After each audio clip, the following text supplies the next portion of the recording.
కొన్ని ప్రాంతాల్లోని ఆంజనేయ స్వామి ఆలయాలలో మనకు స్వామివారి ఎదుట ఒంటె వాహనంగా ఉంటుంది.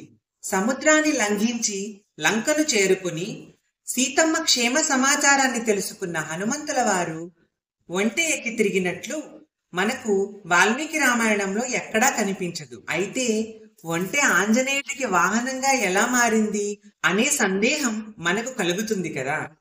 దీనికి సమాధానం పరాశర సంహితలో ఉందట. పంపా సరోవర ప్రాంతంలో ఎడారిని తలపించేలా దట్టమైన ఇసుక మేటలు ఉండేవట. హనుమ ఈ ప్రాంతంలో విహరించడానికి వీలుగా సుగ్రీవుల వారు ఇసుకలో తేలికగా నడవగలిగే ఒంటెను కానుకగా ఇచ్చారని, ఆ విధంగా హనుమంతునికి ఒంటె వాహనమయ్యిందని పెద్దలు చెబుతారు. ఈ వీడియో మీకు నచ్చితే లైక్ చేసి షేర్ చేయండి. ఇలాంటి మరిన్ని వీడియోల కోసం ఈ ఛానల్ని సబ్స్క్రైబ్ చేయండి. వీడియోపై మీ అభిప్రాయాన్ని కామెంట్ సెక్షన్లో తెలియజేయండి.